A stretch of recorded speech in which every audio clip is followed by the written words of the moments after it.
제가 거기 시대 소망 공부하다 보니까 하나님께서는 우리가 타고난 이런 악한 성향, 그리고 살아오면서 배양된 이런 악한 습성들, 이런 것들을 탓하지 않으시고 정말 내가 죄인인 줄을 알고 예수님을 의지하고 그분을 믿음으로 의지하고 받아들이는가, 그분을 내가 진짜 믿는 믿음이 있는가, 그걸 보신답니다. 아멘. 그러니까 얼마나 희망이 있습니까, 그죠? 제가 채시 아닙니까, 채시. 저는 부모로부터 유전받은 성향이 그렇게 부드럽지 않고 마음의 결이 그렇게 고운 사람도 아니에요.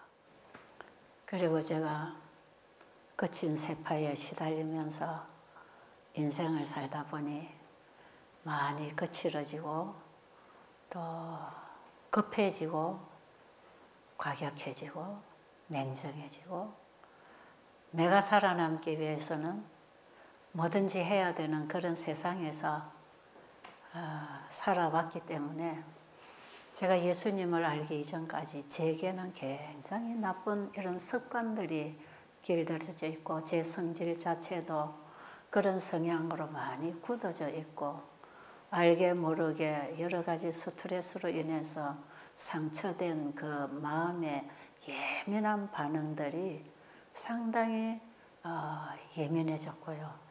제가 제 자신을 가만히 보면 참 희망 없는 죄인 중에 죄인이 저였어요. 그래서 저는 이 세상에서 제일 싫은 사람이 첫째로 손꼽히는 사람이 저예요. 저. 어떻게 이렇게 나 같은 인간이 이렇게 태어났을까? 그런 생각을 해본 적이 참 많습니다. 그런데 감사하게도 예수님이 이 땅에 오신 것은 의인을 부르러 온 게 아니고 죄인을 부르러 오셨다는 거. 죄인을 불러서 새 창조를 해주시려고 오셨다는 거.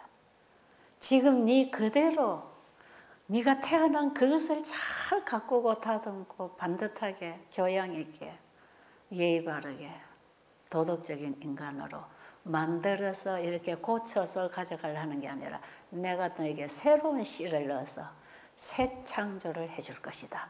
새로운 피조물로 만들어줄 것이다. 이게 저에게는 너무나 희망적인 복음이었어요. 네. 새로운 창조, 새로운 피조물. 이 새로운 피조물이 된다고 하는 것은 이 보통 축복이 아니에요. 새로운 피조물. 아버지와 아들과 하나로 영원히 임마누엘 하신 하나님을 통해서 우리 인간 안에 하나님의 속성, 그분의 생명, 그건 영원한 생명, 그분 안에 있는 빛, 이것을 우리에게 주셔서 하나 만들어준다고 하는 그 새로운 창조, 이 새 창조는 특별한 피조물이 하나 탄생하는 거예요. 그렇죠? 죄가 많은 곳에 은혜가 더했어. 제가 시대소망을 공부를 하면서 복음이 훨씬 밝아졌습니다. 예수님이 다시 살아나시고 하는 그 장에 읽어보면 예수님이 우리와 똑같은 인성을 입고 이 땅에 오실 때에 자기 것을 다 비웠다 그랬어요. 그리고 믿음으로 아버지와 하나 되어 오셨거든요. 그 예수님은 오실 때도 믿음으로 오셨고 사실 때도 믿음으로 사시고 구원의 완성도 믿음으로 맞춰주셨어요. 그 예수 믿음으로 우리가 구원받는다 이 말이에요. 그런데 그 다시 살아나신 그 장에 읽어보면 예수님이 부활하실 때는 자기 생명을 가지고 부활하셨다 그랬어요. 그 예수님이 가지신 생명이 뭡니까? 영원한 생명. 그 자체가 영생입니다. 모든 피조물은 믿음으로 순종하는 조건 안에서 순종입니다. 그죠? 아담 하와도 믿고 순종함으로 그 안식일을 통해서 언약 주신 게 네가 나를 믿고 내 말에 순종할 때 영생할 수 있다. 그 순종의 시금석이 되는 선악과를 두셨다 그랬잖아요. 그런데 예수님이 자기의 생명을 취하셔서 부활하신 분은 그 생명을 믿는 자에게 주시려고 부활하신 것입니다. 그래서 하늘의 미랄의 얘기를 하시는 것이에요. 바깥뜰에서 하는 장에 보면 이방인 헬라인들이 왔을 때에 자신을 하늘의 미랄의 비유를 하면서 설명하시잖아요. 그 미랄, 땅에 들어간 씨하고 밀이 나와서 열매 맺는 씨가 똑같다.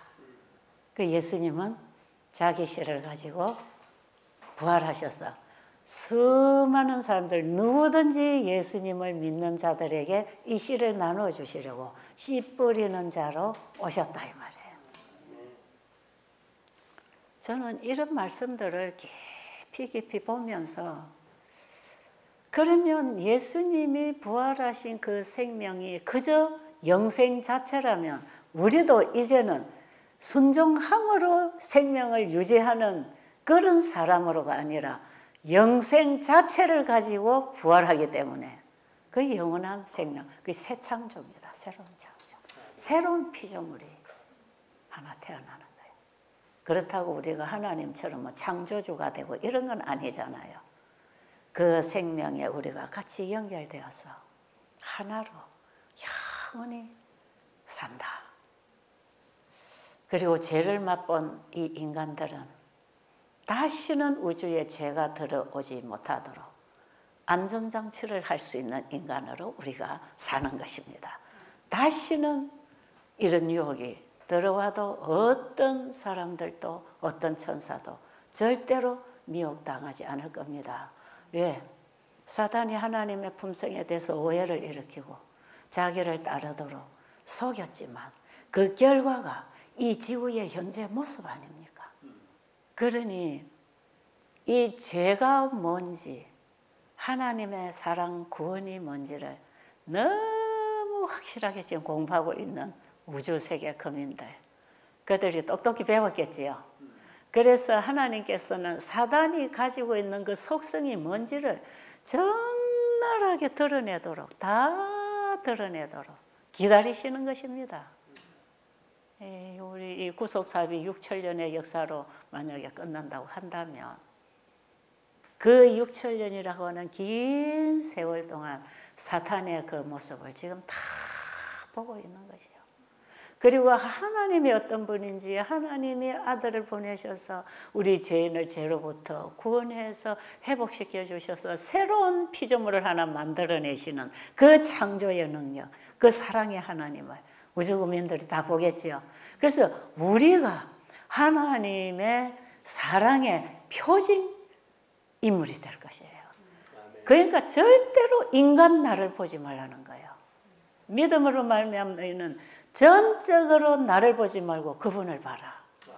그분이 나다. 그분이 미래의 나다. 그래서 그분을 보고 그분 안에 나의 미래가 있고 나의 희망이 있고 그게 영원한 복음이라. 가장 기쁜 소식이라. 저는 이런 진리들이 잠을 자고 일어나면 눈 뜨자마자 반떡 와요. 반떡. 저는 그래서 잠자고 딱 눈 뜨고 일어나 정신이 딱 돌아올 때 번뜩 깨달아지는 진리들. 이런 진리들이 참 많아요. 그래서 제가 만약에 글을 쓸 수 있었다면 그때그때 오는 빛을 막 제가 이렇게 일기장에 노트에 아마 썼을 거예요. 그 하나님의 깊은 사랑이 무엇인가? 그 사랑이 도대체 어떻게 우리를 구원해내시는 그 일에 끊임없이 역사하고 계시는지. 여러분, 이 빛이 오면 올수록 얼마나 기쁩니까? 저에게 가장 유일한 기쁨은 바로 그 빛이 올 때, 그 하나님을 알아갈 때 가장 기뻐요. 그런데 그 하나님을 아는 이 배움은 우리가 이 땅에서 예수님 만나는 경험으로 시작해서 영원히 영속된다 그랬죠. 하늘에 가서도 영원히 그분을 알아가는 그 더해지는 깨달음과 지식 때문에 우리의 행복이 더해지고 더해지고 더해지는 그 삶이 영생이라는 거죠. 그래서 어떤 환자가 와서 저한테 그런 말을 했어요. 하늘에 가면 내 것도 없고 경쟁할 일도 없고 그냥 죽지도 않고 이대로 더 추구할 것도 없고 이대로 산다면 하늘도 그냥 한 1, 2년 살다 보면 실증 날 것 같은데요. 하늘이 그렇게 재미있을까요? 이 땅이 스릴이고 얼마나 재미있냐고. 근데 하늘에 가면 이 맛있는 것도 못 먹고 무슨 재미로 거기서 사냐고 그런 질문을 하는 분이 있었어요. 근데 지금 우리가 이 땅에서 먹는 것보다 더 맛있는 걸 하나님은 계속 주실 것입니다. 더 좋은 것. 그죠? 더 행복하게. 더 행복하게. 지금 조금 하는 거, 거기다 더 가르쳐 주실 거 아니겠어요? 와, 진리 자체이신 그분, 사랑 자체이신 그분에게서 직접 받아서 조금도 희석되지 않은 순백, 그분을 아는 지식으로 우리가 점점 우리 영이 밝아지고 깨달음이 올 때 우리 인간이 얼마나 지혜로워지겠습니까? 아, 놀라운 세계가 지금 있다는 거 아시겠어요? 예수 그리스도는 어느 시대에나 그들에게 영원한 복음이시고 현대 진리십니다. 창세기 3장 15절에서 영원한 복음이 선언됐지요. 그 이후로 아담에게 주신 그 창세기 3장 15절이 아담 하와에게는 현대 기별입니다. 그렇죠? 그 현대 기별은 그 시대에 죽느냐 사느냐는 영생 생사를 결정하는 중요한 기별이에요. 하나님이 아담 하와를 에덴 동산 밖으로 내보냈어요. 그렇죠? 범죄한 이후에. 그리고 창세기 3장 23절에 보면 뭐라 그랬죠? 동산 밖에 내보내면서 근본된 토지를 갈아라 그랬잖아요. 이 근본된 토지가 아담 하와가 이제는 죄를 짓고 쫓겨났으니까 땅을 파서 씨를 심어서 농사 짓고 먹고 살아라. 그것도 맞아요.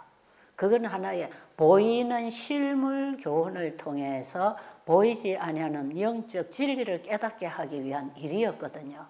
그러니까 범죄한 인간들에게 주신 모든 일은 영적인 구원의 도를 깨닫게 하기 위하여 주신 실물 교훈들입니다. 결혼 문제도 그래요. 자녀를 낳는 것도 마찬가지. 교육시키는 것도 마찬가지. 우리가 이 땅에서 살아가는 모든 일들은 참 하나의 보이는, 만지는, 느낄 수 있는 우리의 차원에서 이해할 수 있는 실물 교훈으로 보이는 예정으로 이걸 다 주시면서 그 속에서 우리는 영적 진리를 깨달아야 된단 말이죠. 네 아담에게 하와를 만들어 주시면서 내 살 중에 살이요 내 뼈 중에 뼈라 그랬잖아요.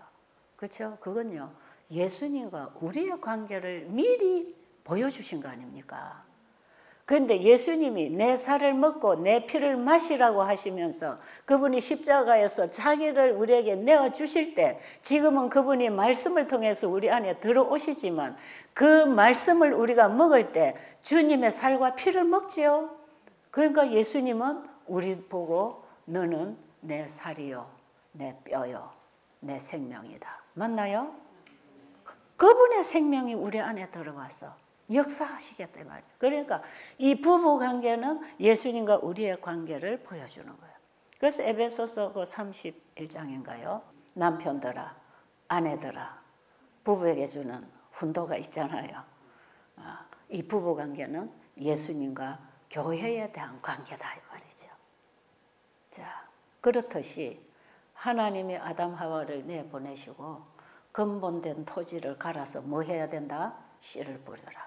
왜? 땅에는 뭐가 났기 때문에 죄로 인해서 가시덤불과 엉겅퀴가 났기 때문에 이제는 그걸 갈아 뒤집어서 이걸 다 뒤집어서 씨를 뿌려서 네가 수고해서 걷어먹고 살아라. 그 하나의 보이는 실물 교훈이지요.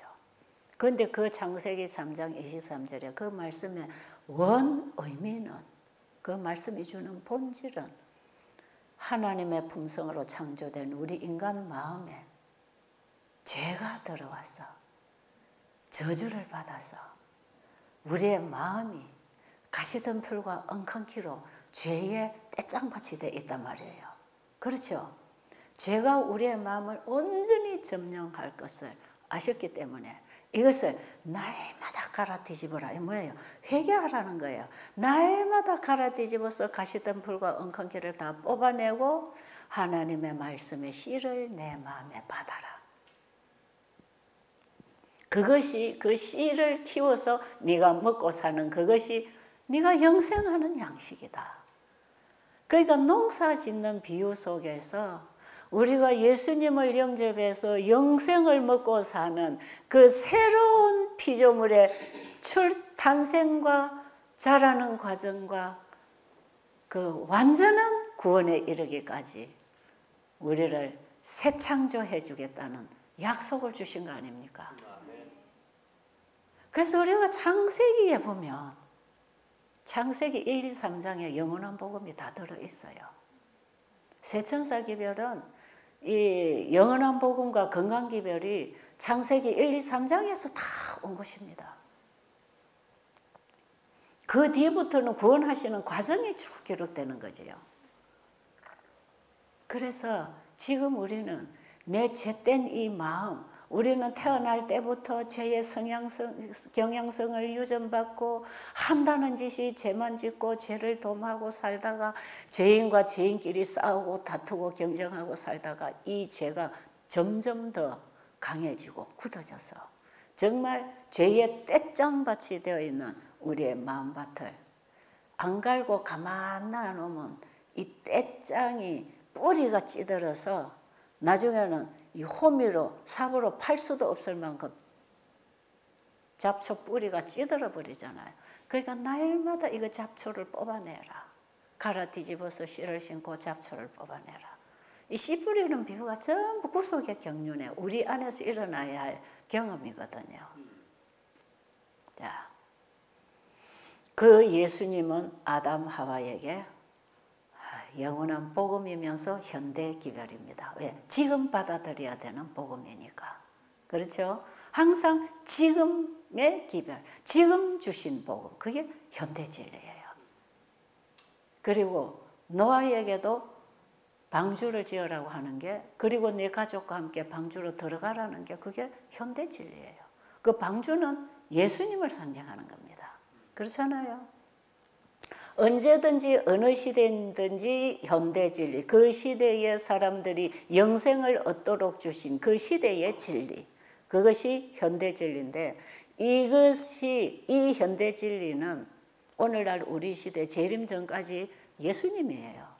그런데 그들이 그분을 어떻게 믿고 어떻게 받아들이고 그 믿음이 우리의 행동을 통해서, 일을 통해서 어떻게 드러나는가, 이런 부분을 하나님께서는 말씀을 하신 것이지요.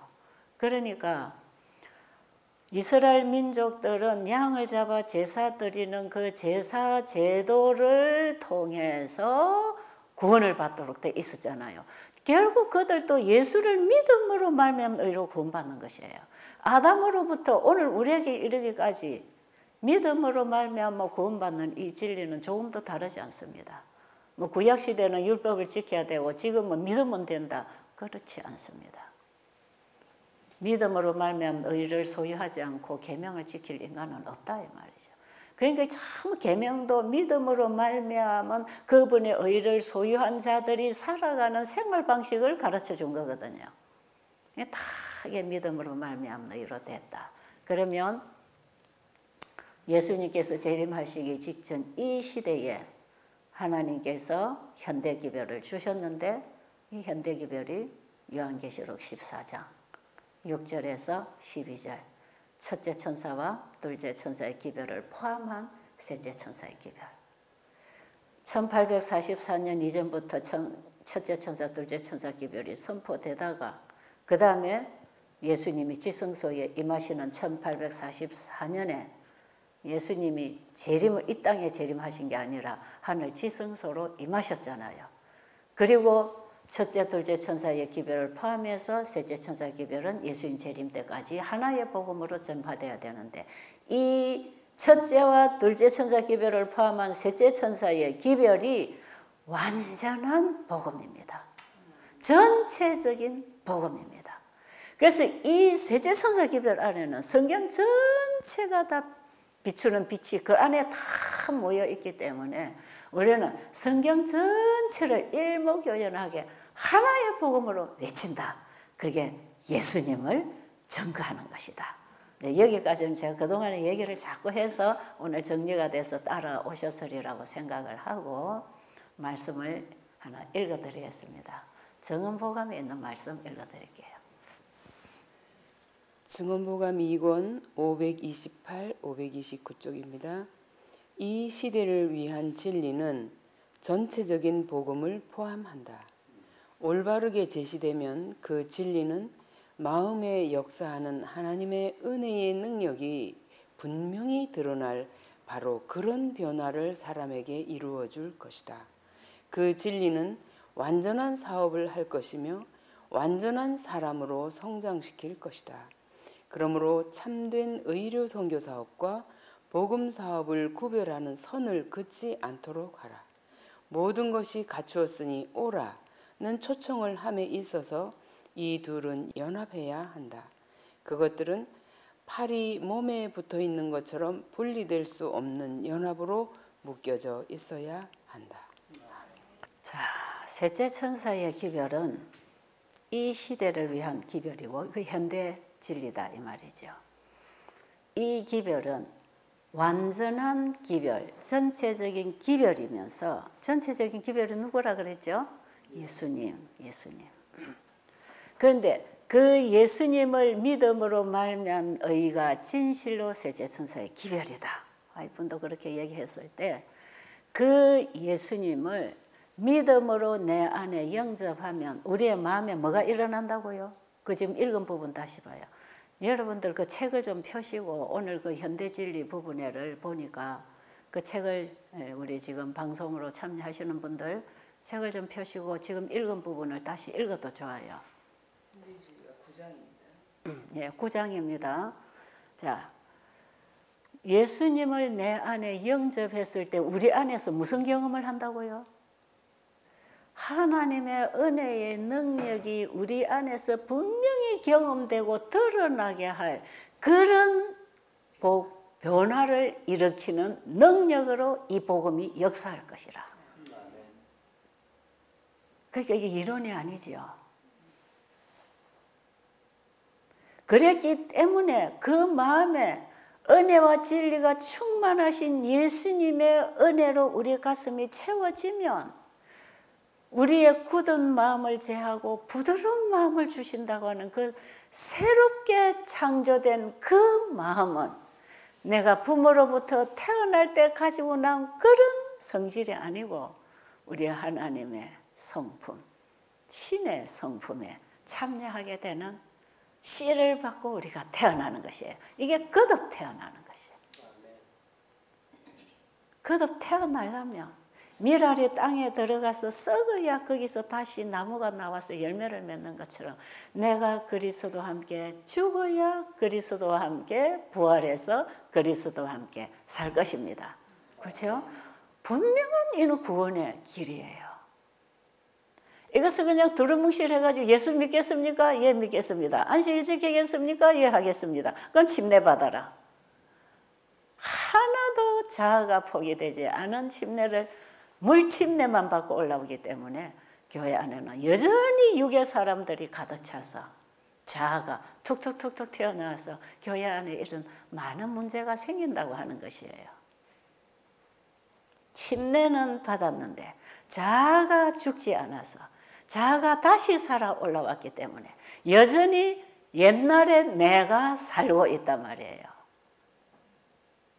그래서 침례를 받고 교회 농명책에 이름은 기록되었지만 하나님의 어린 양의 생명책에는 이름이 기록되지 않는다 그랬어요. 그런 형식적인 침례는 그렇다는 것이지요.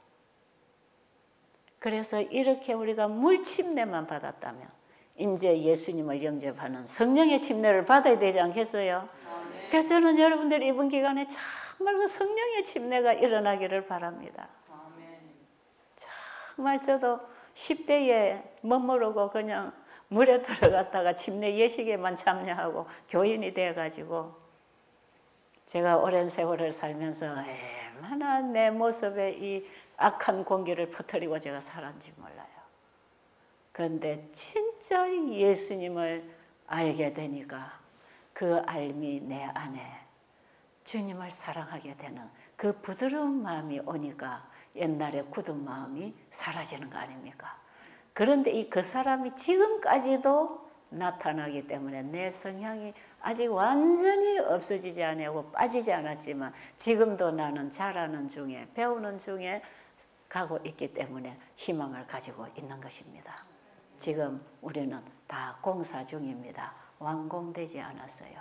예수님이 하늘로 가시면서 제자들에게 너희는 마음에 근심하지 말라. 내가 너희를 위하여 처소를 예배하러 간다. 처소가 예비되면 내가 다시 오겠다고 하신 그 예수님의 약속은 예수님이 성령을 보내셔서 우리 안에 하늘에 들어갈 수 있는 품성의 집을 건설해 주겠다는 거 아닙니까? 그 성령이 임해야 그 일이 된다 이 말이에요. 그 지금 우리는 그 집을 짓고 있는 것입니다. 품성의 집을 짓고 있는데 아직 완공되지 않아서 먼지도 펄펄 나고 소리도 막 깽가리 소리도 나고 시끄럽고 떠들고 지금 우리가 그렇게 살고 있잖아요. 그러나 내 속에 주님이 주신 새 마음을 간직하고 새로운 사상으로 새로운 정신으로 새로운 가치관으로 주님의 뜻을 이루기 위해서 내 자신을 날마다 순간마다 드리고 주님과 함께 동행한다면 주님의 생명 하나님의 의를 우리가 소유하고 있기 때문에 예수님이 우리의 죄를 도말하시는 그 자리에서 내 속에 하나님이 넣어주신 그분의 의를 보시고 내 육신의 죄를 완전히 도말해 버릴 때 우리 안에 죄가 끝날 것입니다. 아직은 그 도말 사업이 안 이루어진 거 아니겠어요? 그러니까 또 나오지요. 그런데 우리 안에 죄가 도말되어도 아직은 언제까지 우리는 완전하지 않은가? 예수님이 재림할 때 변화를 입든지 죽었다가 부활을 할 때 완전한 몸을 입을 때 그때에 우리의 품성과 우리의 몸이 하나로 만나져서 부활해서 일어날 것이기 때문에 그때에 우리는 완전한 사람이 될 것입니다. 그런데 오늘 이 현대기별은 완전한 복음으로서 완전한 사람을 준비시키는 기별이라. 그러니까 예수님은 이 땅에 오셔서 믿음과 순종을 통하여 사단과 싸워 승리하시고 십자가에 돌아가심으로 완전한 구원을 이루시고 그 시작을 그 피를 가지고 하늘 성소에 들어가셔서 1800년 동안 예수님을 믿는 자들이 회개했을 때 그 죄의 용서를 베푸시고 용서받은 자들의 죄를 도말하기 위하여 지금 1844년에 하늘 지성소에 들어가셨잖아요. 그럼 하늘 지성소에서 예수님은 죄를 도말해 버림으로 믿는 자 안에 죄를 완전히 분리시켜 도말하고 이 죄를 사탄에게 넘겨줌으로 예수님의 구속 사업은 끝날 것입니다. 그러니까 이 속죄 사업이 끝나면 예수님은 영광의 옷을 입고 이 땅에 재림하실 거 아닙니까? 그러니까 지금 예수님 마지막 속죄 사업을 하시는 이 시대에 역사적인 대속죄일에 우리는 지금 우리의 죄를 가지고 예수님께 가야 된다 이 말이에요. 철저하게 회개해야 됩니다. 지금은. 세상에 속한 것들은 다 잘라내야 됩니다. 그래서 이 세제 천사의 기별은 세상으로부터 분리시켜서 잘라내는 칼이라 그랬어요. 이걸 진리의 칼이라 그랬어요. 세상으로부터 인간관계로부터 어떤 하나님과의 관계를 맺기 위해서 세상에 속한 것들은 완전히 분리시켜야 된다. 그래서 엘렌 G 화이트는 계시 가운데 보니까 이 재림 성도들이 가는 이 길을 봤잖아요. 그런데 이 세상에 아무리 봐도 구원받을 백성들이 안 보이고 재림 준비하는 백성들이 안 보이더라는 거죠. 그래서 왜 이 세상에 이렇게 재림을 준비하는 백성들이 아무도 없을까? 그럴 땐 천사가 위를 보라 해서 위를 보니까 거기에 세상에 속해 있지 않은 하늘을 향해 가고 있는 한 백성이 쭉 영향을 하고 있더라 그러잖아요. 우리가 그 자리에 그 일행에 들어가야 되지 않겠어요? 이 세상에 있지 않더라는 겁니다. 재림 성도는. 우리의 사상과 우리의 가치와 우리의 애정이 땅에 있지 않은 것입니다. 우리가 지금 땅에서 살고 있기 때문에 땅을 딛고 걸어다니고 땅의 사람과 얘기하고 땅에서 육신이 먹어야 되니까 먹고 있지만 우리의 가치와 우리의 목적과 우리의 사상은 어디에 있어야 된다? 하늘에 속한 사람으로 땅에서 살고 있더라 이 말이죠. 그 일을 진리가 와서 해줄 것이라.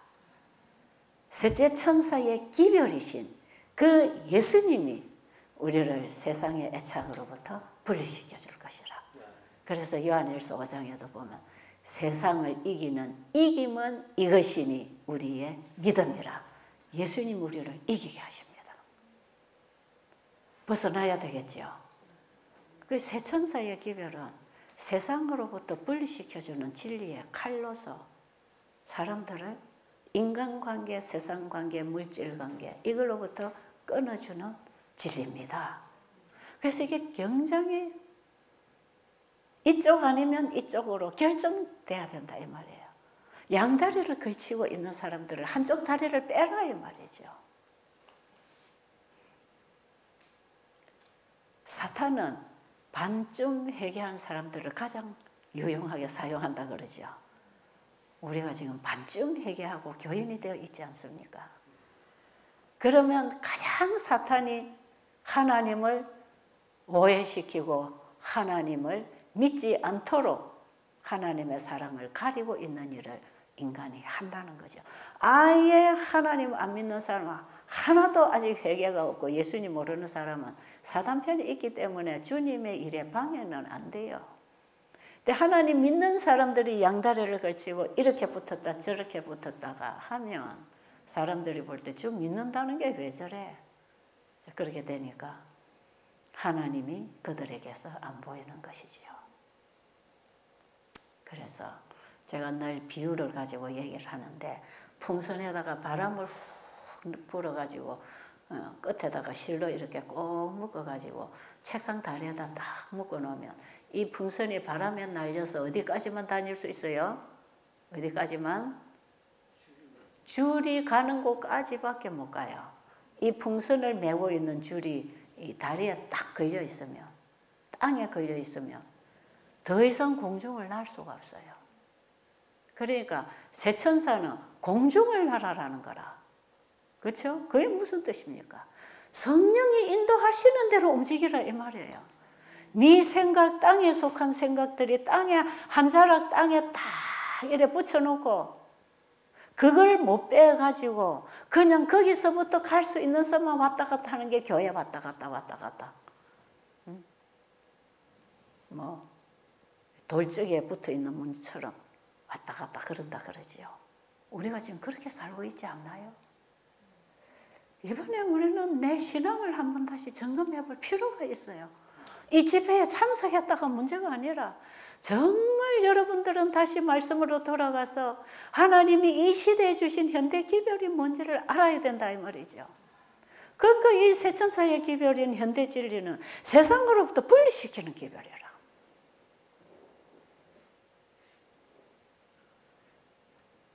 시대 소망에 바리새인들에게 화가 있을 것임. 그 장에 보면 여기 우리 이슬로 목사님은 지금 시대 소망 가지고 성도들하고 계속 영적 진교 공부를 하신다고 하시는데 그래서 이 시대 소망에 예수님 얘기를 하면 자꾸 공감이 되는 거죠. 예. 근데 그 서기관과 바리새인들에게 화가 있을 것이라. 그걸 칠화라 그래. 마태복음 23장에 그 화를 선언하잖아요. 그런데 예수님이 어느 때에도 그런 단호하게 그들에게 바로 심판을 선언하는 그런 화를 선포하지 않았어요. 예수님이 태어나서부터 방해하고 33년 반 동안 일하시는 가운데 끊임없이 옆에 붙어가지고 방해 공작을 했지만 그저 그들에게 바른 말씀으로 진리로 가르쳐 주셨지 그들의 마지막 선고 심판을 하지 않았어요. 그런데 예수님이 유월절이 되는 마지막 십자로 가시기 위하여 이제 예루살렘 성전을 떠나야 되는 그 순간 마지막 자리에서 예루살렘 성전 안에 마지막 떠나시기 전에 바리새인과 서기관들과 제사장들에게 그들이 뭐가 잘못된지 다 선언했어요. 화가 있어요. 화를 선언한 것은 멸망을 선언하는 거거든요. 그 선언이 40년 후에 예루살렘 멸망 때 이루어졌다 이 말이에요. 그런데 그 부분에 보면 이렇게 쓰여져 있어요. 예수님이 어느 때에도 하지 않은 그 일을 하신 것은 지금 여기 예수님 앞에 있는 이 청중들이 12 제자는 물론이고 그 많은 유대인들이 모였잖아요. 지금 예수님의 소문이 널리 나 있기 때문에 이번 유월절에는요. 각 곳에 외국에 나가 있는 유대 민족들까지 예루살렘으로 다 모여들었어요. 그 많은 백성들 앞에서 예수님은 너희들이 배우고 따라가는 지도자들 더 이상 따라가지 마라. 그걸 가르쳐 주셨답니다. 왜? 그들이 가르치고 있는 것, 그들이 하고 있는 것, 그것들이 다 형식적이다. 회칠한 무덤이다. 자기도 하늘에 안 들어가고 하늘에 들어 올라가는 사람들도 가로막고 있는 짓을 지금 하고 있다. 그러니까 그들의 죄를 적나라하게 파헤쳐 줍니다. 그 7가지 쫙 7화를 선언하시는 거예요. 모세의 자리에 앉았지만 모세와 같은 일은 하지 않으면서 그러면서 예수님이 그 자리에서 그 말씀하신 것은요. 이 백성들이 지도자를 추종하고 있기 때문에 그 지도자를 더 이상 추종하면 그 백성들이 멸망으로 갈 것이기 때문에 그 유대교의 대단한 지도자들과 백성들 사이를 분리시켜 주셨어요. 이게 셋째천사 기별이 주는 복음이에요. 그래서 예수님이 그 선언을 하셨을 때에 사람들이 놀랐어요. 근데 예수님은 그렇게 더 이상 그들을 따라가지 말고 그들에게서 배우지 말고 내가 가르쳐준 대로 나를 따라오라. 근데 왜? 이 관계를 끊어주지 않으면 여전히 그들은 그들의 말을 듣고 추종할 것이기 때문에 예수님이 가르쳐주신 이 진리는 무산될 걸 아셨어요. 그러니까 그들이 지도자를 추종하는 그 모든 신뢰하는 그 믿음에서 아니라는 걸 분명하게 선을 꺼주고 그 다음에 예수님이 지금까지 가르쳐 주신 그 일을 효력 있게 하기 위해서 십자가에 죽으시고 부활하시고 하늘에 가셔서 성령을 보내주셨잖아요. 그때에 예수님이 선언하실 때에 그 지도자에 대해서 돌아섰던 사람들이 전적으로 예수님을 믿음으로 영접해서 신약교회 기초를 놓은 사람들이에요. 만약에 그때 예수님이 이걸 그들과의 관계를 잘라주지 않았더라면 이들은 여전히 양쪽을 왔다 갔다 연결을 하면서 이 참 진리 안에 서지 못했다는 거죠. 그런데 이 셋째 천사의 기별은 세상으로부터 어떤 인간을 신뢰하고 따라가던 어떤 관계로부터 분리시켜주는 진리의 칼. 예수님이 유대교를 신약교회하고 분리시키는 칼로서 현대 진리이셨다 이 말이에요. 전 예수님 하신 이 일이 바로 우리에게 주시는 놀라운 현대 기별의 메시지를 주고 있다고 생각하지요. 시대소망 전체가 오늘 우리 시대도 현대 기별입니다. 그 시대의 유대 백성들에게 현대 기별이었고 그 시대의 백성들에게 현대 기별이신 그분은 오늘 우리 시대도 여전히 우리에게도 하나님을 믿는다고 하지만 형식에 빠져있는, 잘못 깨닫고 잘못 걸어가고 잘못 믿고 잘못 사는 그 백성들을 그들의 잘못된 사상과 가르침에서부터 분리시켜서 전체적인 복음, 온전한 복음이신 예수님께로 인도해라. 예수님께로 돌아오게 해라. 여러분, 오늘 이 말씀을 혹시 교회 지도자들이 듣고 계신다면 이 자리에도 우리 목사님들 계시지만 이해하시고 들어주시기 바랍니다. 예수님은 인간을 추종하지 말라. 내가 사람을 지도자로 세우지 않았다. 그래서 목사님들도 다 하나님 종이에요. 백성들이 예수님을 바라보도록 봉사하는 사역자예요. 그렇기 때문에 어떤 지도자도 예수님과 백성 사이에 가로 놓여 있으면 안 되는 것이에요. 예수님이 바로 그걸 잘라주고 가신 거예요. 왜? 모든 유대인들이 지도자만 바라봤으니까.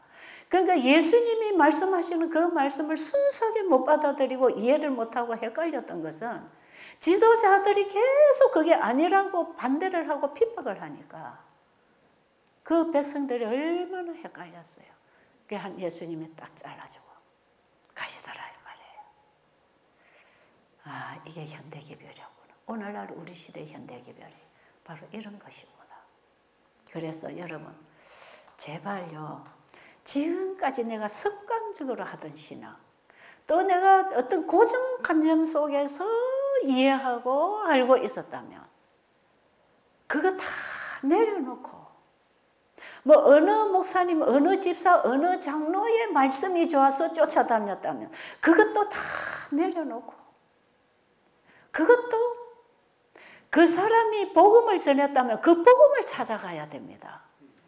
어떤 인간을 찾아가면 안 돼요. 저도 이 복음을 전하다 보니까요, 이제 저는 이 의료 선교를 하니까 직접적으로 사람하고 관계를 하면서 직접적으로 도움을 주잖아요. 그러니까 진짜 어떤 사람들은요, 그냥 저를 한번 만나보고 싶어 하는 사람들이 많아요. 아, 그 최집사한테 좀 상담해봐라. 그거 좀 물어봐라. 뭐라고 하나. 그래서 어떻게 보면 이 사람을 자꾸 쳐다보게 됐단 말이에요, 환자들이. 그래서 제가 일을 배달해서 하면서도 이 관계를 분명하게 제가 하나님과의 이 환자의 관계를 연결해주고 제가 빠지기 위해서 제가 무던히 노력하면서 일을 했어요. 그래서 어떤 때는 환자를 위해서 기도를 하라 그랬잖아요. 이게 지금 야고보서 5장의 기도거든요. 우리가 환자를 위해 기도할 때 천연치료 제도를 사용하라 그랬잖아요. 이게 전부 지금 우리 하는 게 이게 야고보서 5장의 기도 운동인데, 분명히 하나님 말씀에 순종할 때 하나님께 그 약속을 이루시도록 기도하라 이 말이에요. 그럼 분명히 기도할 때 하나님 응답하시겠지요. 근데요, 어떤 때는요, 진짜 환자가 믿음으로 기도하는 사람과 화합할 때 하나님의 응답이 옵니다. 근데 기도하는 사람은 믿음으로 기도했지만 받는 사람이 믿음이 없어요. 그러면 이 기도가 이 사람에게 이루어지질 않아요. 그런데 어떤 경우에 하나님께서는 모르는 자에게 하나님이 중보 기도를 통해서 진리 가운데로 인도하셔서 그가 진리를 만나게 하시겠지만, 내가 중보 기도를 했기 때문에 이 사람 병이 낫고 구원을 받고, 그건 아니다 말이에요. 이들이 예수님을 만나도록 이끌어 주시는 것이에요. 그래서 결국 구원과 치유는 자기 믿음으로 받는 것입니다. 그래서 저는 환자를 위해서 기도할 때 그 환자가 진짜 믿음이 있는지 없는지 그걸 좀 상담을 하고, 이 사람이 도저히 믿음이 없으면 이 사람이 하나님의 치유의 손을 잡을 수 있는 믿음을 주세요. 그렇게 기도를 하는 거죠. 내가 기도했더니 이 환자가 나았다. 이렇게 되면 환자들이 누구만 찾겠어요? 저 최집사만 찾네. 최집사한테 가서 기도 한 받으면 돼. 그렇게 착각하고 오해하는 사람들이 생길 수 있다 이 말이지요. 이런 게 참 중요해요. 그래서 우리는 항상 영혼들과 예수님의 관계를 연결할 수 있도록 이 중매 역할, 예수님과 영혼들에게 예수님을 중매하는 이런 역할을 할 필요가 있는 거지요. 어쨌든 인간은 하나님과 영혼들 사이에 가로 놓이면 안 된다. 사람이 사람을 가르치고 지배하고 인도하려고 하면 인간이 인간을 따라가면 결국은 맹인이 맹인을 따라가다 시궁창에 빠지는 거하고 똑같다 이 말이에요. 그러니까 우리는 지금 현대기별 연구해야 돼요? 안 해야 돼요? 이 말씀을 제가 오늘 드리고 싶은 거지요. 우리는 스스로 연구해야 됩니다. 누가 그러더라 이거 하지 말라고. 그래서 제가 환자들을 여러분 베델수양원의 채집사가 이거 먹으라 했어, 이거 먹지 마라 했어, 절대로 그러지 말라고. 안 그럴게요. 네, 그러지 마시라고요. 이거 하나님 말씀이 이렇더라. 돼지고기를 먹어야 되냐 안 먹어야 되냐 어제도 저한테 질문하잖아요. 그 저한테 물어보면 제가 뭘 알겠습니까? 성경에 보면 하나님이 부정하니 죽음도 만지지 말라고 했다. 안 먹는 거지. 믿음으로 안 먹어야지. 그래서 이 사람의 생각과 가르침은 항상 불완전하다 이 말이에요. 뭐든지. 그래서 제가 상담을 해줄 수 있는 어느 선이 있는 것이지 내가 그걸 책임질 수 있는 말은 아무것도 없습니다. 어렵게도 어떤 환자가 갑상선암으로 상담을 했는데 이분은 저를 만나서 상담을 하면 수술 안 해도 이렇게 믿음으로 하면 낫습니다. 이제 이 소리를 해주길 바랬는데 제가 그분에게 수술을 하는 게 좋다고 그랬어요. 그런데 나는 이런 대답을 기대하지 않았는데 날 보고 수술하라 한다고. 그래서 제가 이 자매님은 지금 차적인 주님에 대한 믿음도 아직 잘 서지 않았을 뿐 아니라 자기의 생활이 건강 생활을 할 수 있는 환경이 안 돼요. 모든 게 구비가 맞지 않아요. 그럴지라도 깨끗한 물 마시고 깨끗한 음식 먹고 하나님을 알아가면서 그분에 대한 믿음을 가지면서 순종을 하되 수술을 하고 이 생활을 계속 하면 위험이 덜한데 그냥 이거 내가 믿음으로 고쳐보겠다고 그냥 놔놓고 제대로 믿음 생활은 안 하면 이것만 자꾸 큰다 이 말이에요. 이런 무대뽀 믿음을 가진 사람들이 상당히 있어요. 믿음에 따르는 생활을 살면서 너희가 내 말에 순종하면 내가 너를 고쳐주겠다. 애굽에 내린 질병이 하나도 너희에게 내리지 아니할 것이다. 그 약속이 어떤 자에게 이루어져요? 믿는 자. 너희가 내 말을 듣고 순종하면 그게 믿음 아닙니까? 그렇게 할 때 내가 약속을 이루겠다. 하나님 분명히 그런 약속을 하셨어요. 그런데 이게 잘 안 되는 사람들은요. 빨리 수술하고 그나마 건강식으로 먹고 고기 안 먹고 스트레스를 피하고 신앙으로 가려고 열심히 빛을 따라가면 이것이 더 이상 커지지 않고 끝난다 이 말이에요. 그래서 저는 어떤 경우 환자들 그 환자의 상태가 어떠냐에 따라서는 그대로 가도 되겠습니다. 예, 이렇게 잘하시네요. 그래 하세요. 그러지만 어떤 경우는 수술을 하고 이 생활을 하시면 더 안전합니다. 그러겠죠? 그렇게 제가 상담을 하죠. 근데 그 사람이 수술을 하는 게 좋다고 제가 그 상태를 보고 얘기했지만 진정으로 그 사람의 상태를 제대로 파악하시는 분은 하나님밖에 없으니까 그 외에는 당신의 믿음대로 하십시오. 그렇게밖에 할 수 없어요. 나는 수술을 하려 했지만 이 사람이 정말 믿음으로 순종하고 회개해서 주님 붙잡고 일어나면 수술 안 해도 나을 수 있다 이 말이에요. 그리고 이렇게 해서 순종하고 믿음으로 하나님의 손을 붙잡아서 그가 거듭나고 변화를 입어도 육신의 병이 낫지 않고 잠들 수 있다 이 말이에요. 왜요? 하나님이 주시는 치유의 약속은 영생입니다. 이 병자를 치료하시는 것은 하나의 비유적인 얘기라니까요. 예수님이 이 땅에 오신 목적이 환자를 고쳐주려고 오신 게 아니잖아요. 우리를 죄로부터 구원해서 영원히 하나님 자녀 만들어 주시려고 예수님이 오셨기 때문에 예수님 이 땅에 오셔서 병자를 고치고 귀신을 쫓아내고 이런 일은 그분 안에 치유력이 있다는 것, 그분만이 병자를 고치는 분이라는 걸 보여주므로 내가 창조주라는 것을 그들에게 보여주고 나를 믿으며 영생한다는 그 길을 열어주시려고 예수님은 보이는 병자 치료를 하셨다 이 말이에요.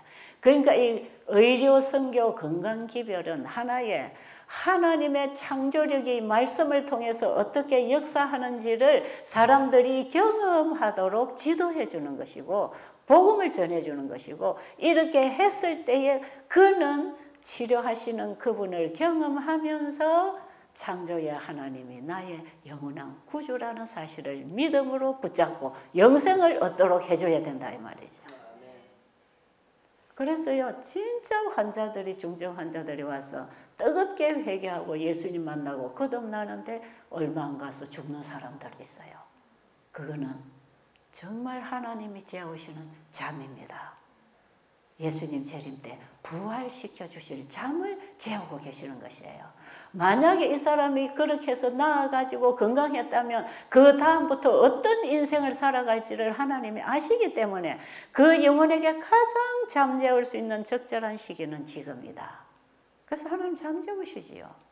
그러니까 이 건강기별은 영원한 복음의 팔이지 건강기별이 영원한 복음이 아니에요. 그러니까 무조건 이래 하면 병 다 낫는다가 아니라 이렇게 했을 때 주 안에서 잠들 수 있다. 그게 진짜 건강을 얻는 것입니다. 아멘. 그 영생을 얻는 게 진짜 건강이거든요. 이게 전인 회복입니다. 이게. 제가 어젯밤에 이런 거 좀 하려다 못했는데요. 어쨌든 그래서 우리가 이 건강기별 뭐 해도 안 낫대 죽대 이렇게 여러분 단언하지 마시고 잠을 재우시는 분도 주님이시고 치료하시는 분도 주님이신데 우리는 우리가 할 믿음의 행위를 하면 되는 것입니다. 그렇죠? 그래서 우리가 이 일을 하다가 예를 들어 환자가 치료 안 되고 죽었다고 해도 절대로 실망하면 안 된다. 나 이 일 못하겠네. 병이 안 낫대. 그러지 말라 이 말이에요. 그래서 우리는 환자를 볼 때 병을 고쳐줘야 할 인간 기계로 보지 말고 구원을 받아야 할 영혼으로 봐야 된다. 그래야 이 사업을 지속적으로 할 수 있다. 베델에 왔다 간 사람들도 얼마나 많이 죽었는데요. 회개하고 예수님 영접하고 집에 가서 얼마나 많이 죽었고 어떤 때는 오늘 죽으려고 깜빡깜빡 하면 빨리 차를 불러서 병원으로 옮겨주면 병원에 가서 일주일도 안 돼서 그냥 잠드는 분들 많아요. 우리는 이 모든 일이 하나님의 영광을 위해서 되어야 되는 것입니다.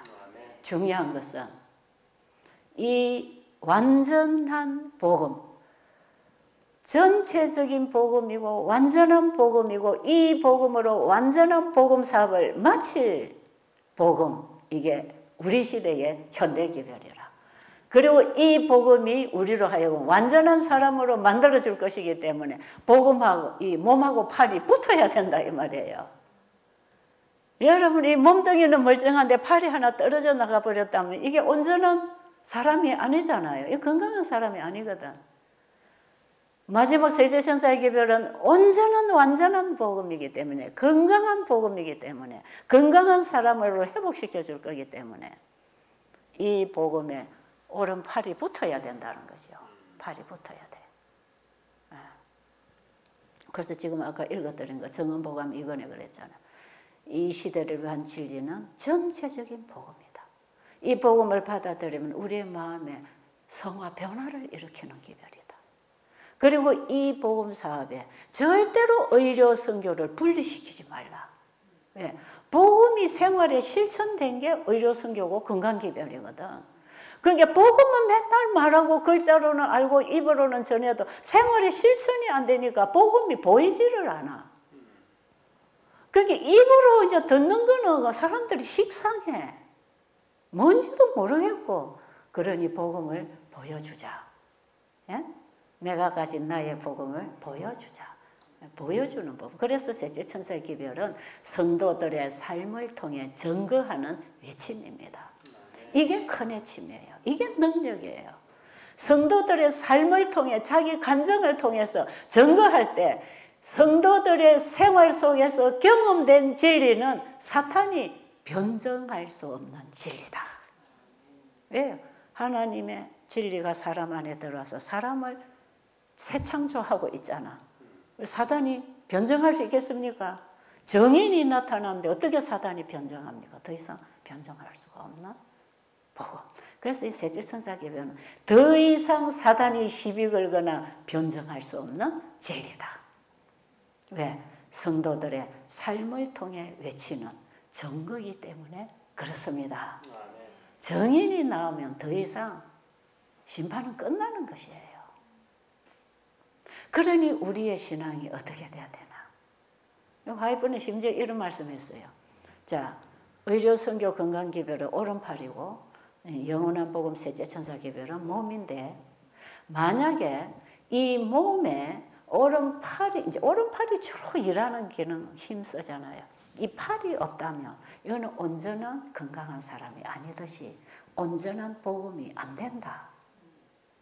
그리고 이 몸으로부터 분리되어서 떨어진 팔이 혼자서 돌아다니면 볼만하겠습니까?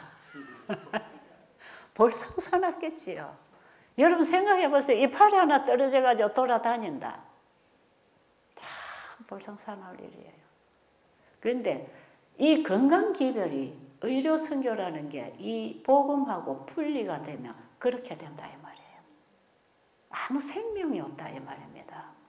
그러니까 우리가 요양을 해도 좋고 의료선교 건강기별 좋은데 전부 이걸 복음과 분리된 요법으로 병 고치는 돌팔이 의사 노릇하면 이건 참 볼성사납게 되는 거라. 일시적으로 그들이 요법을 통해서 약간의 도움을 받을 수는 있지만 이 복음으로부터 오는 생명을 받지 못했기 때문에 이거는 나무에서 잘라진 가지가 시간이 가면 말라지듯이 이렇게 해서 약간의 도움을 받았다 할지라도 복음이 없이 죽으면 그 영혼은 무슨 유익을 얻겠느냐 이 말이죠. 그러니까 이 전체적인 복음이 이제 회복되는 시대에 이 복음이 우리의 삶을 통해서 증거되어서 전파될 때 끝이 온다는 거 아닙니까? 그래서 반드시 셋째 천사의 기별에는 의료선교가 포함이 되되 의료선교로 사는 것은 불우한 이웃들을 돌봐주는 것입니다. 우리 아래게 어렵게 우리 이슬로 목사님 간증 들어보니까 어느 그 참 불우한 가정, 어려운 가정에 한 사람을 도와주는데 나중에 그 가정에 7명이 다 침례받았다 그랬잖아. 그게 의료선교예요. 배고픈 자에게는 먹을 것을 주고 괴로운 자에게는 위로를 주고 병든 자에게는 치료제를 주고 감옥에 갇힌 자는 풀어주고. 의료선교가 꼭 치료요법 알아갖고 병자만 찾아다니는 게 아니거든요. 우리 주변에 도움이 필요한 모든 사람들에게 예수님의 사랑으로 그 예수님의 복음을 전해주기 위해서 그들의 필요를 공급해 주는 것. 이게 의료선교입니다. 그래서요, 셋째 천사의 기별에 한 몸이 된 의료선교는 구호봉사, 치료봉사, 선교봉사를 통합한 게 셋째 천사 기별의 팔의 역할을 하는 의료선교예요. 제가 초창기에 이 사업을 할 때 이 세 가지 책을 제가 깊이 읽었어요. 구호봉사, 우리 이웃에 불우한 사람 다 도와주라는 거예요. 그 다음에 치료봉사, 병든 자가 있으면 천연 치료제를 이용하도록 하고 믿음으로 치료되게 하라는 거예요. 그 다음에 선교봉사는 뭡니까? 예수님은 우리에게 복음 전하러 오신 분 아니에요. 우리도 그 복음을 가지고 나가라 이 말이에요. 그럼 우리는 다 선교사가 돼야 돼. 이거 전부 합쳐가지고 의료, 선교, 복음, 전도법. 이걸 제자들에게 예수님이 가르쳐 주셨고 마지막 셋째 천사 기별에 이걸 팔로 해서 가지고 나가라. 한 말씀만 읽어드리고 이제 마무리하겠습니다. 초기 문집에 있는 말씀 읽어주세요. 초기 문집 63쪽입니다. 하나님의 말씀 속에는 귀중한 진리가 많이 들어있다. 그러나 오늘날 양떼들에게 필요한 것은 현대 진리이다.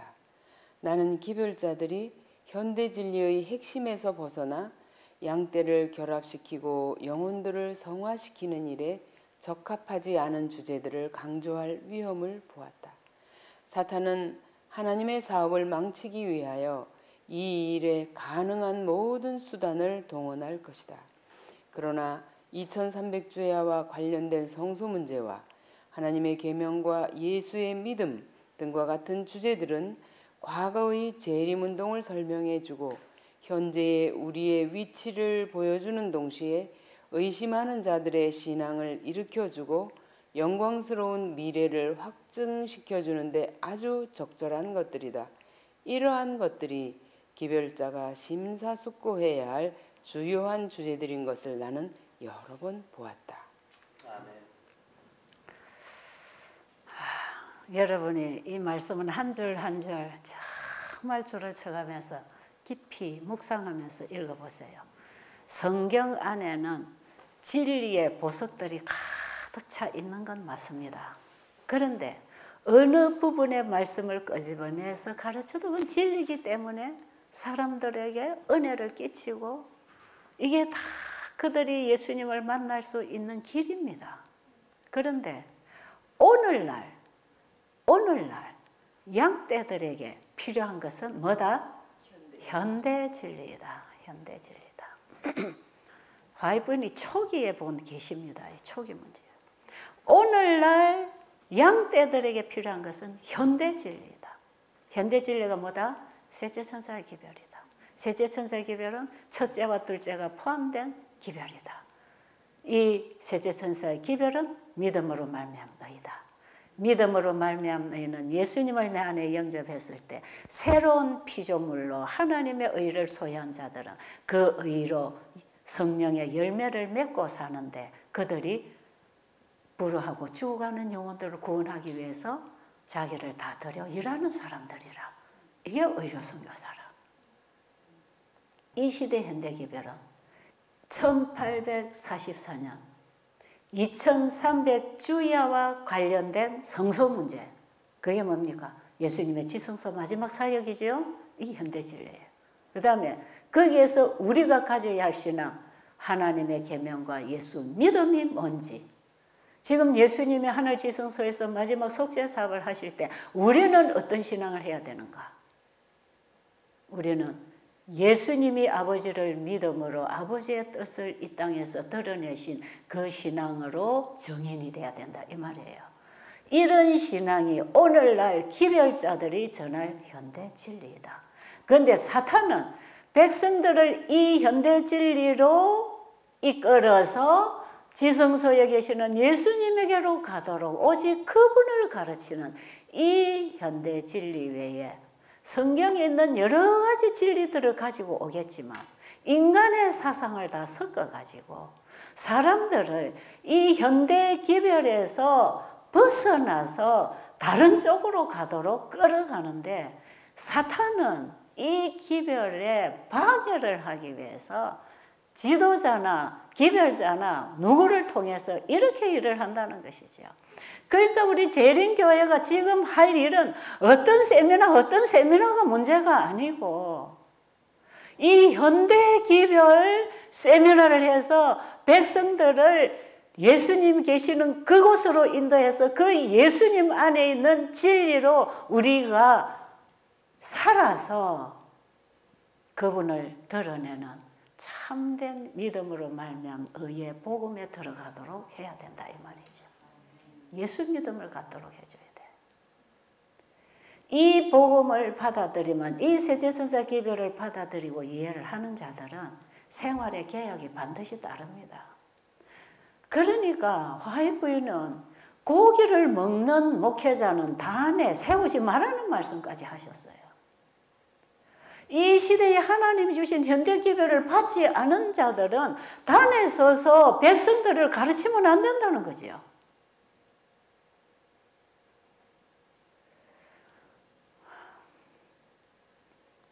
이걸 제 얘기로 듣지 마시고 저는 어느 누구도 비판하거나 정죄하고 싶은 마음 없어요. 그런데 하나님의 말씀이 그러니 어쩝니까? 하나님께서 우리에게 주신 이 시대의 기별, 이 시대의 기별로 우리는 내가 준비되고 백성을 가르쳐야 그게 성령이 역사하실 뿐 아니라 늦은 비가 와서 우리를 더욱 영광스럽게 해서 하늘에 데려갈 거 아닙니까? 우리 이거 해야 되는 거지요. 그래서 지금은요, 이 셋째 천사의 기별이 일단 지도자들부터 우리 재림교인부터 준비가 되면 이제 이 기별이 세상의 바벨론에 있는 하나님 백성을 불러낼 것이기 때문에 우리는 그 일을 할 사람들이라. 우리는 바벨론에 있는 하나님 백성들 지금 불러내야 돼요. 지금 세상이 어떻게 돌아가고 있는지 다 아시잖아요. 지금 이 예언이 성취되고 있는 것은 수없이 우리가 지금 설교 듣고 있잖아요. 이런 부분에만 연구해서 지금 계속 유튜브로 설교 올리는 목사님들 많잖아요. 우리가 그런 기별을 듣고 시세를 분별하는 신앙을 해야 된다 이 말이죠. 그럴지라도 내 안에 믿음으로 말미암은 의에 정인으로서 신앙이 되지 아니하면 그 기별이 나를 준비시키는 것이지 그 기별이 나를 구원할 거 아니라 나를 구원하는 것은 예수님이 구원하십니다. 그러니까 우리 성경 전체를 다 공부하는 거 중요하고 다 알아야 되고 시세를 분별하고 알아야 되지만 우리가 이 세상 바벨론이 무너질 때에 피할 수 있는 길은 예수님밖에 없습니다. 그 예수님을 믿음으로 말미암아 그분을 따르는 이 신앙은 지금 우리의 신앙생활에서 시작이 돼야 돼요. 세상 것 쳐다보고 자꾸 엉뚱한 대로 이끌려 가지 마시고 주님을 바라보고 주님만 따라가시게 되기를 간절히 바랍니다.